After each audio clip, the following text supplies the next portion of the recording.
Welcome to Health in Veritas. I'm Harlan Krumholtz. And I'm Howie Foreman. We're physicians and professors at Yale University. We're trying to get closer to the truth about health and healthcare. Our guest today is Dr. Josh Sharfstein. But first, we're always going to check in on current or hot topics in health and healthcare. And what do you got for us, Harlan? Well, it's summertime, Howie, and I'm pondering the COVID pandemic. Oh, I'm I think we grateful, talked about grateful that you're going to do that, because I have to say my father has asked me about that.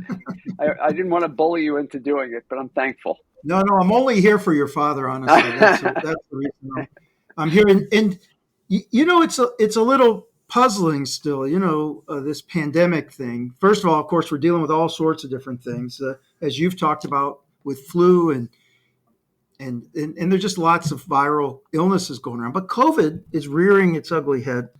And if you look at the CDC stats that they just posted this week, test positivity is 11%. Of course, that depends on who gets tested.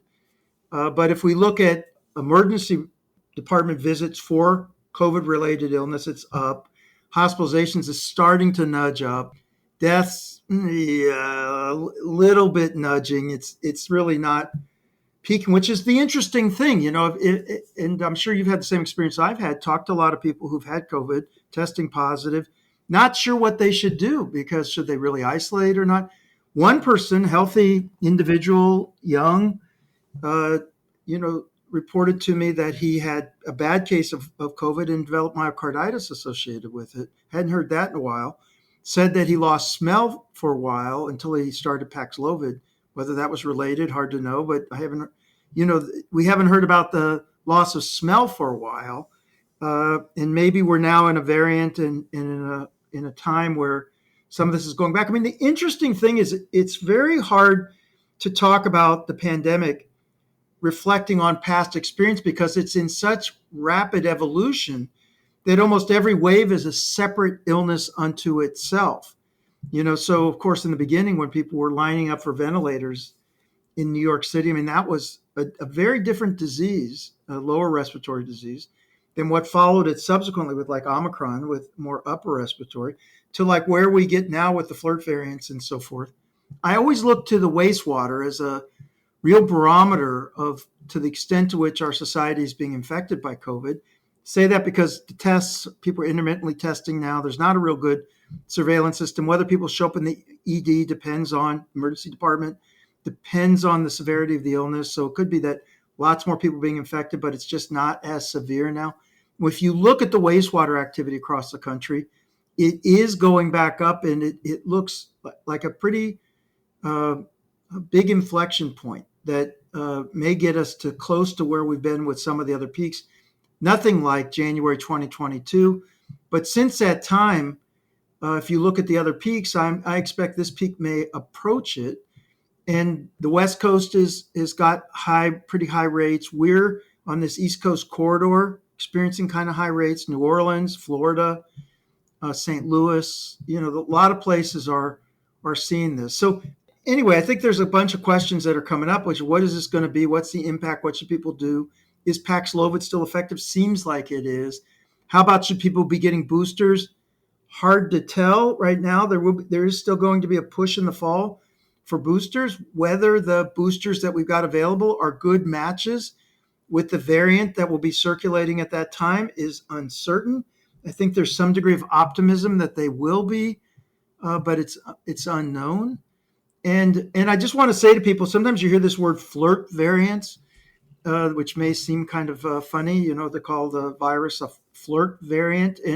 And just to say what that is, because if people don't know, Yeah. It's describing a family of variants with particular kind of mutations. You may hear the word, sometimes people are calling KP and then some numbers after it, or JN with some numbers after it. And there was this JN1. These are just nomenclature they're using, which has been dominant in the US for the past couple of months. And that family, and what is that family? What happens is that within the spike, this virus has got a spike protein, and that's when the vaccine is doing an anti-spike, helping us to fight that. And the virus is mutating that spike all the time. And when there are specific mutations in particular positions of that spike, that that protein within the virus, it's helping it to evade antibodies that have learned to attack the virus when the spike looked slightly different. So even very slight mutations in the spike can help the virus to evade the attack from antibodies, and also by extension the vaccine, because the vaccine is helping the body produce anti-spike antibodies. And if the virus shifts so that our anti-spike antibodies are not tuned to the way the spike currently looks or is honestly configured in three-dimensional space, then it may not be as effective in getting rid of it. So that's sort of what's going on right now. The spike itself is evolving. Gosh, this virus is smart, trying to evade our defense systems. We're trying to produce vaccines that'll help us develop defense systems that'll be good, but it's a race. The virus changes, and we're just always a step behind. The question is, that step behind close enough? Is a vaccine helping us produce antibodies that are close enough to what it is today, so that it's still helping us clean up the virus? So we'll have to keep a close eye on this. I don't know if you've had much experience either in your work in the emergency department or with friends and family. I always feel like the emergency room's the canary in the coal mine for me, and we are just not seeing anything close to the previous outbreaks. I mean, nothing. We see a very typical occasional cough patient who might or might not have COVID, but nothing bad yet. Doesn't mean it can't get bad, but right now I'm heartened by the fact that there is nothing catastrophic going on right now. Yeah, and this doesn't mean people aren't getting sick, and then that's causing them to feel bad or not. Right. Lots of things, but it just means it's not escalating to the point where they're getting so sick they've got to come in the hospital. No, thanks for giving it. Yep. Thanks for that update. Let's get on to our guest, Josh Sharfstein. Dr. Joshua Sharfstein currently leads the Bloomberg American Health Initiative as director and serves as the Johns Hopkins Bloomberg School of Health Vice Dean for Public Health Practice and Community Engagement. He holds a professorship at Hopkins and has also been chairing the Health Services Cost Review Commission of Maryland since last fall. Before coming to Hopkins, Dr. Sharfstein held several other positions in healthcare administration. He served as the Maryland Department of Health and Mental Hygiene Secretary, was a Baltimore City appointed Commissioner of Health, and was the Principal Deputy Commissioner of the FDA. Throughout his career, Dr. Sharfstein has considered how to best manage public health crises and how to make public health institutions more resilient to emergencies. He's the co-author of The Opioid Epidemic, What Everyone Needs to Know. He graduated summa cum laude from Harvard with a bachelor's degree before staying on to obtain his medical degree at Harvard Medical School, and he is trained as a pediatrician. And both Harlan and I first met you when you were working for Congressman Waxman, and we just had on a few weeks ago, Tim Westmoreland. You have done enormous work in the public health space, advancing public health, advancing healthcare reform, and so on. I wanted to start off, since you wrote this book in 2019 and the opioid epidemic has really gotten worse. Maybe it's finally peaked, but it's gotten worse. Can you give our listeners a little bit about what are the challenges to the opioid epidemic? What are the solutions you put forth in the book? Because I know that you and your wife put forward some ideas about what we could do better. Sure. Thanks so much for having me on the podcast. Let me just start there. The overdose crisis right now is unprecedented, not just the United States, but in the world. Over 100,000 Americans dying every year from overdose. And we've seen this come in waves, and each wave has gotten worse. The biggest challenge, you said, what are the challenges? The biggest challenge right now is the dangerousness of the drug supply. Because where this particular epidemic started with more people taking and dying from prescription drugs, it shifted around 2010 to heroin. And then the heroin has been driven out by fentanyl, highly potent opioids, just a tiny bit difference in the amount of fentanyl is life or death. I was a medical student learning to write, orders, because we used to handwrite them. And they taught me that you wrote fentanyl in micrograms, M capital CG, because if you wrote it as M little cg for micrograms, then people might not see the C and you could kill someone, because, a little bit extra in terms of micrograms would be deadly. And that's what's happened. We see this enormous surge of deaths. And so you've got to think differently in order to solve it. And you said, what are the kinds of things we recommend? One of the really important things is to realize that the treatment medicines, particularly methadone and buprenorphine, do a great job at reducing craving, but they also do a great job competing at the opioid receptor against fentanyl and are highly protective. It's really important to get people medications quickly, particularly before the next time they go into withdrawal.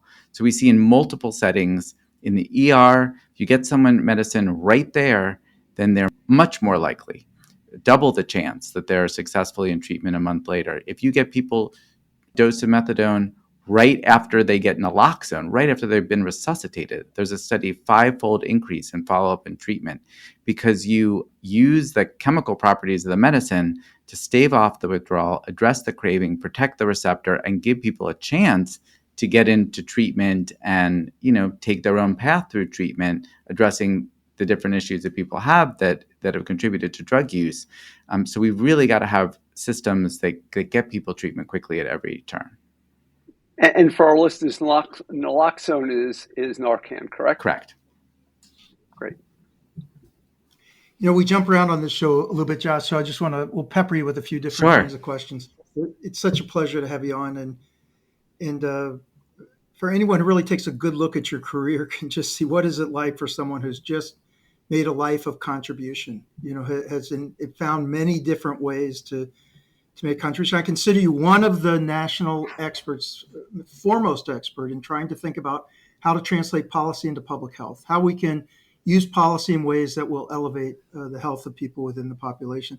I want to tap your view on something that I've been thinking a lot about lately, and that's about vaccines and COVID. I know it must be one of your favorite topics.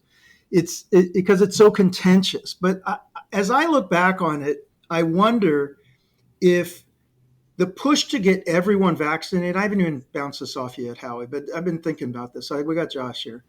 It was the push to get everyone vaccinated, in fact, sort of an approach that maybe was a mistake because the vaccine wasn't known to slow the spread.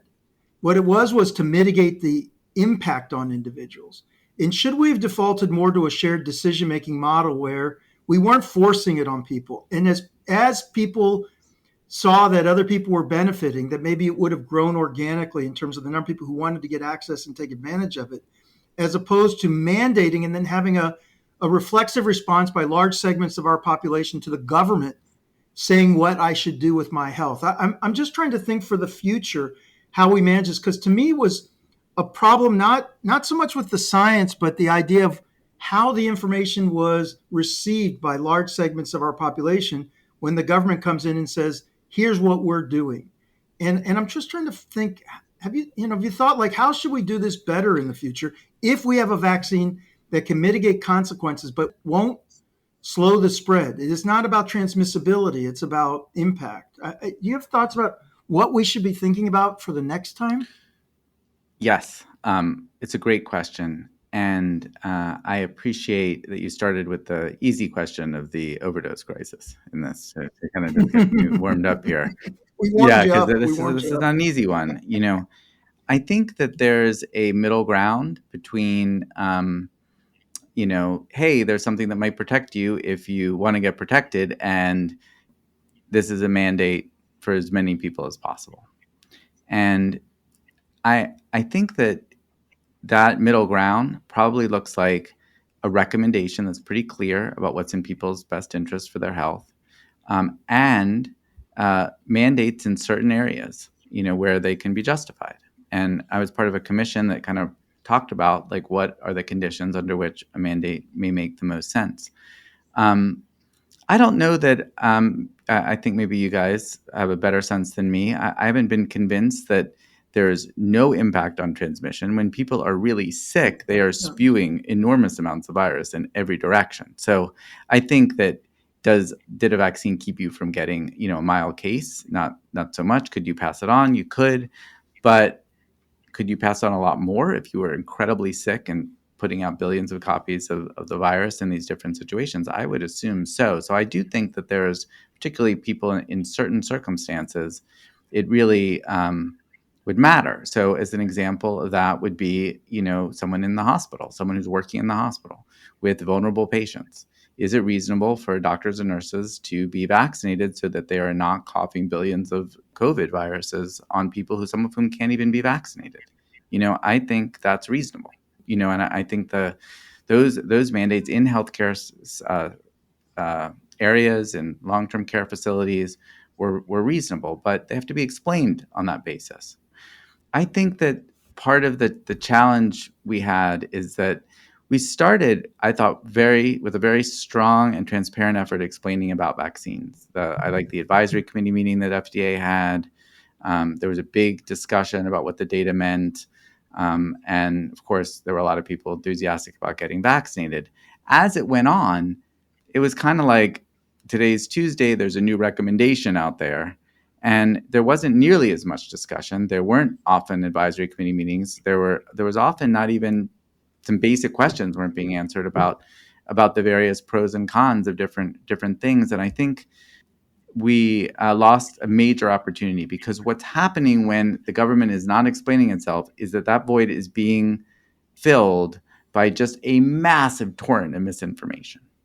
And so this wasn't, I think, entirely like people debating the finer points like we might do on this podcast. This was partly people getting just horrifically misled. At the same time, that there wasn't that much being said by not just people in the government, but other people who understood what was actually happening in the studies and what the key considerations were. So I'll give you a specific example with respect to pediatrics. There was a period of time where the pediatric studies were getting delayed, and nobody would talk about why. And if there were articles about it, it was entirely from the perspective of unnamed sources saying, we're hearing that their study is getting delayed because of X, Y, or Z, as opposed to someone like at the FDA or the Academy of Pediatrics, or maybe together, saying, hey, here's what's going on with pediatric studies, and here are the different issues, and let's actually talk about it in a way that, like, so when we get into it, people are prepared, and there's some ballast against people just saying, well, kids are dying all over the place. It's really, really a difficult environment. So I'm sympathetic to the idea that it was heavy-handed in some cases, but I think it's really, you got to see it as part of the overall context. I think the government could have done a better job proposing things, getting comment, having discussions before moving forward with policies. But probably the policies I would have picked would be more or less, in a lot of cases, what happened. I will say this: I volunteered about 50 times for vaccine clinics. I did everything they wanted me to do: Spanish translator, drew up the medicines, medical consult, whatever they asked, I did it. And as the pandemic wore on, I asked a lot of people, particularly people getting vaccinated for the first time, why they were there. And a large number of people at these clinics said, well, my employer said I had to do it, so I did it. And so you have to kind of balance against the idea that, if you force someone to do it, they're less likely to do it. There's that kind of sense out there. And for some people that may be true, maybe, but you have to balance that against some people who think, well, if you really want me to do it, then you'll require me to do it. And that's perfectly fine for them. And they were just like, yeah, it's no problem. I got required to do it. So I figured now I got to do it. And that probably got us 20 points, something like that, in terms of the vaccination rates. It was not a small number of people that, bounced up when some of those requirements took place. And so you got to, I think all these things have to be balanced against each other. I didn't like just the new policy every day, poor explanation. I just didn't think that really helped so much. But by early 2021, we had massive flow of information around COVID, vaccines. It was almost difficult to sort of separate the wheat from the chaff at times. It was complicated. I'm wondering now, as we're dealing with the highly pathogenic avian influenza, bird flu H5N1, which right now is primarily a farm disease, a disease of cows, poultry, and occasional humans that are infected through presumably mostly milking or poultry culling. what are your recommendations? You're an outsider to this now. You're not at the FDA. You're not advising the CDC directly on this. But what could we be doing differently right now, or what are we doing particularly well right now with regard to this very early pre-human outbreak? Couple things that I think we're in a much better position on. One is we do have tests, lined up, and it's based on a virus that we know pretty well, and a platform that we know pretty well. So it's not quite the problem of like scrambling to get a test that works. And there are also potential treatments right there that work for influenza that could potentially be useful here. So that's very good, and that there's work happening on a vaccine already, which I think is really important. So a number of things there are working. The challenge of really understanding how viruses move in populations, were fierce during COVID, and they're fierce on this because these are happening on dairy farms that don't have the relationship with public health, with workers who may well be suspicious of public health, in some cases for good historical or otherwise reasons. And so the challenges, I think, come in to really getting a sense of what's happening now. And I think there's a lot of work trying to build bridges with the farms, particularly, understand what's happening to cows and understand what's happening to humans. But it's been hard to really appreciate how much is being done. It's a little bit opaque. And also, I think most people would say that they wish they understood more about what was happening in those areas. So that's, I think, what gives people anxiety. I recently wrote an article with Dr. Nicole Lurie about this, and we talked about how this reflects the importance of local public health, because it's often local public health that has standing relationships with farms or with the local agricultural groups that are on farms that allow you to go in and have a better and more effective surveillance. It's not so easy to mandate it from on high. This also goes to the previous vaccine discussion we had. It's a lot better if you have a trusted local health and healthcare system to get more people vaccinated without having to use more, regulatory kind of approaches. It's just everything's easier if there's a well trusted public health agency. The problem that we have in this country is that there are so few places that have been adequately funded. It's just been really hard for a lot of those bridges to be built. And this is a moment to realize that our security rests on a foundation of strong public health practice, the ability to reach communities before the misinformation does, or to counter the misinformation, the ability to reach into employees and employers that typically aren't spending their time thinking about infectious disease. That's not something you can just flip a switch on. It really has to be part of routine public health work.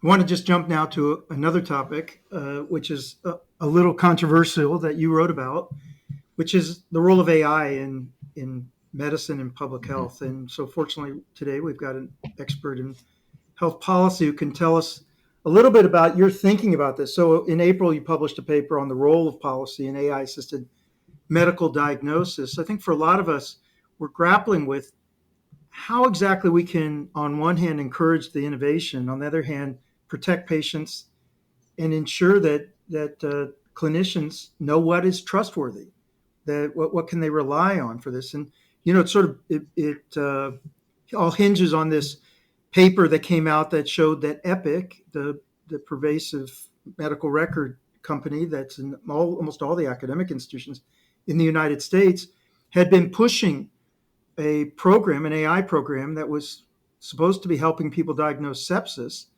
that actually, when it underwent scrutiny, was shown to be highly flawed and misdirecting clinicians and could potentially have caused harm.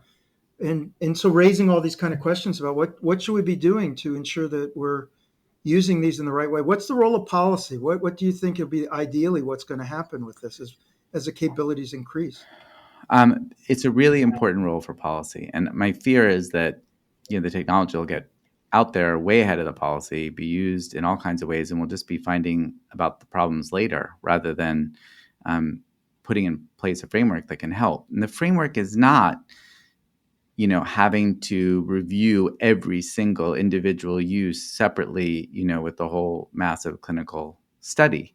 You could imagine treating each use of AI like a pharmaceutical and, fully evaluating it. That's not realistic for a number of reasons. And I think you'd be depriving yourself of the potential benefit as you move through 4 uses instead of, considering many. You have to be able to review platforms, have principles, think about the components that are going into models rather than individual models. But at the same time, certain models should be evaluated and you should feed that back into the underlying process. Let me give a more specific example. What data sets are being used to train the AI? That's what we wrote about. And there's a big concern that AI will be trying to help with diagnosis based on the medical records, which could be filled with flawed diagnoses. So if you're trying to learn how to diagnose from sort of the routine diagnoses that are made today in clinical practice, you're not necessarily going to get recommendations that are better than that. The example we used was the fact that a lot of people present to the emergency room with dizziness, and some of those people have had strokes. And a lot of times that diagnosis is missed.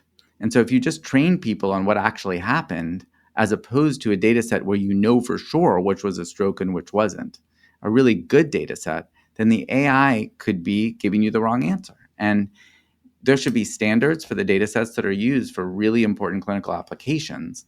FDA could set those standards, assure those standards are being met, and then you're like starting in a much better place. In addition, how the models are built, there may be particular rules, certain tests that may need to be done on models to make sure that they're effective, whatever those structures are. And so all that is an area for policy, and it has enormous implications. But, it's one thing for people to use AI to predict, what your next purchase is going to be. But if it's about, determining the course of your therapy or what you're going to do or not do, you really need a framework for that. And so I think it's a really important area. We have only a few minutes left, and I wanted to ask you, you are one of the very few people, probably less than a handful of people in the country, who have worked at the highest echelons of city, state, and federal government in healthcare. I mean, literally, it's hard for me to think of other people that have done exactly the type of level work you've done.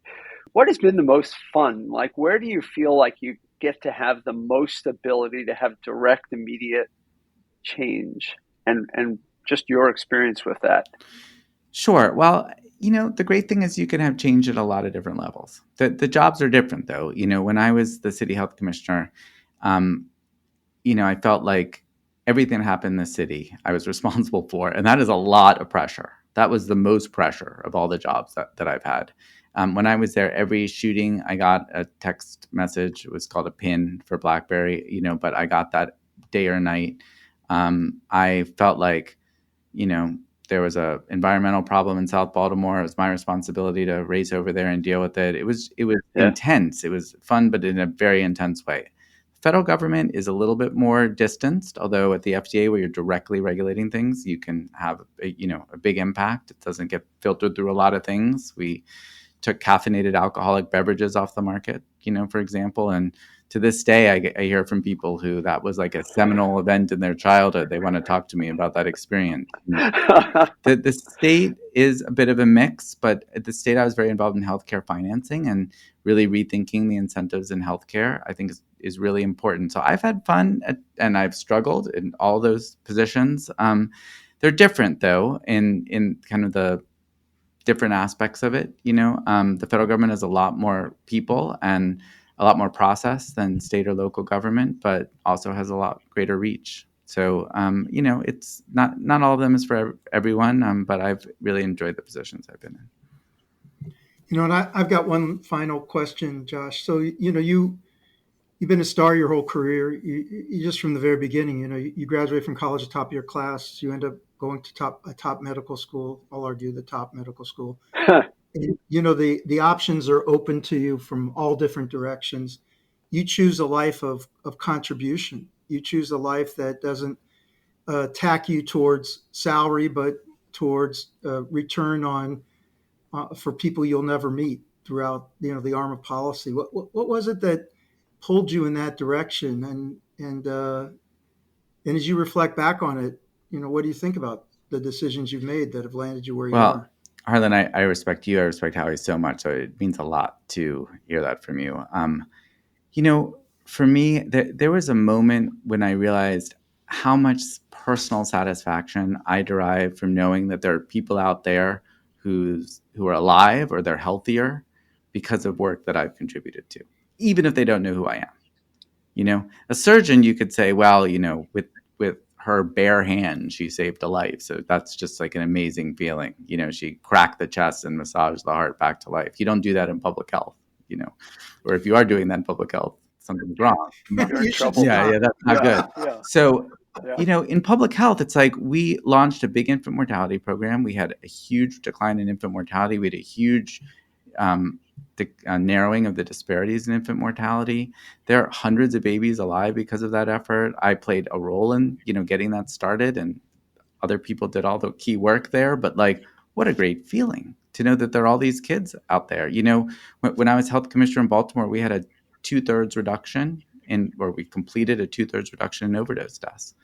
And, that is a really meaningful feeling. I don't know who's didn't die of an overdose because of the treatment initiatives or other initiatives that we put into place, but it's great. So, I don't view my career as having sacrificed. I've gotten great satisfaction at every level. And I just really love the feeling of being able to say, for this population, for my city, for my state, for my country, I've contributed to people being in better health, being able to live the lives that they want to live. Ultimately, public health is not about regulating people or trying to get them to do things. Public health is about allowing people to live the lives they want to live, unencumbered by preventable illness or misery or the death of a loved one or the trauma that they could be experiencing because of terrible, terrible risks that are out there. We want people to be happy and be free and to live the life they want to live. And so I feel like I've been able to do that in my career. And so I've had a, tremendous amount of satisfaction from all that. That's We amazing. really, really appreciate it. You are truly an admirable public servant, and I just hope that we continue to work with you, and I hope that the nation continues to seek your advice, because I think you have very good advice. Well, thanks so much for having me. Thank you so much, Josh. Hey, that was a great interview with Josh. So glad we had him on the program. He's He just really terrific. is. Yep. But now, Howie Foreman, what's on your mind this week? Yeah, I wanted to just take a few minutes to say just some words about our friend and colleague and my longtime mentor and role model who passed away this week. She was to be our guest on the first episode of our podcast in the upcoming season in September. Gail Wilensky was a proud University of Michigan economics PhD graduate who went on to this incredible storied career in health policy over the last 50 years. Professionally, she was probably best known, if people had heard her name, for serving in the George Herbert Walker Bush administration as both a health policy advisor and the head of what was then the federal Medicare and Medicaid programs, which we abbreviated HICFA, the Healthcare Financing Administration. But she also led or participated in so many other major organizations in her career that it's impossible to include them all.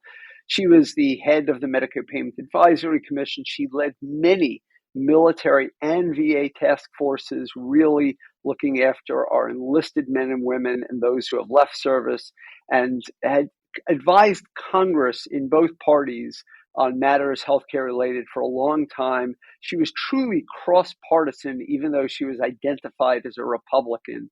She started her career as a researcher within the federal government, serving as co-director of the National Medical Care Expenditure Survey and head of the analytics team. And I'll let you expand on those contributions in a minute.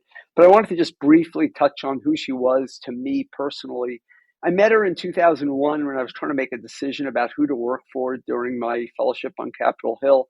And from that moment forward, she became my friend, my mentor, my role model, and someone who would willingly talk through challenging policy issues without making them political.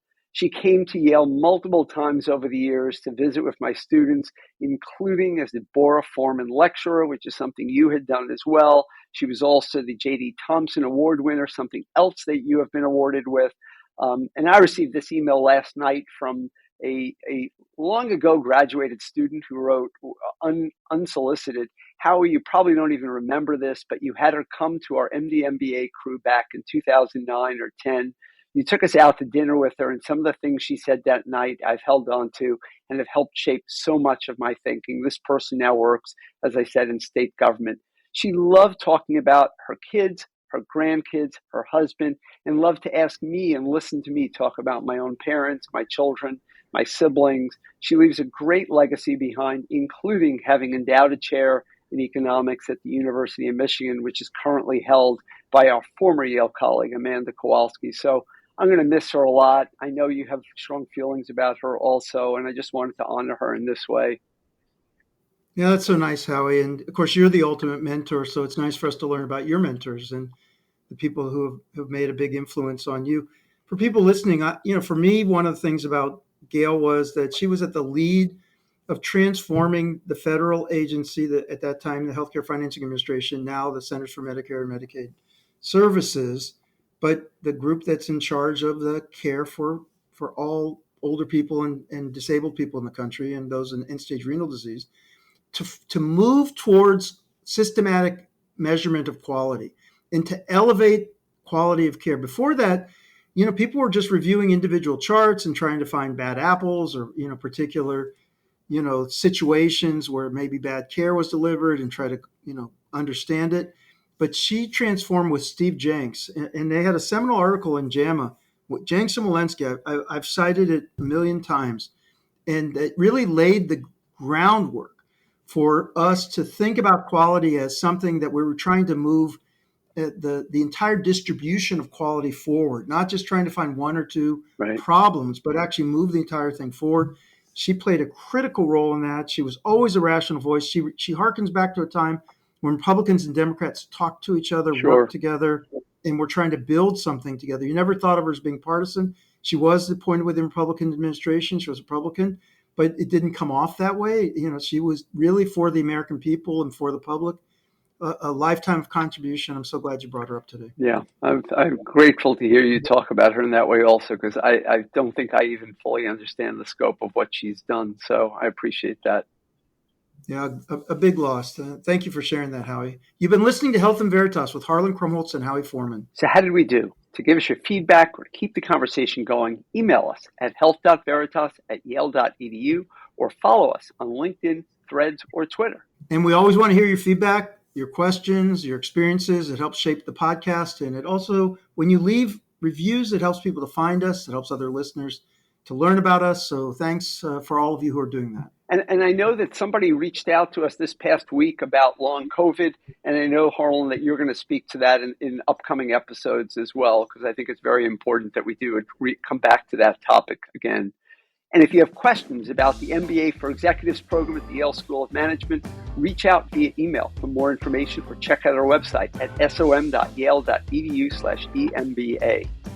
Health in Veritas is produced for the Yale School of Management and Yale School of Public Health. Thanks to our researchers, Inez Gil and Sophia Stomp, and to our producer, Miranda Schaefer. They are amazing. We so appreciate you guys.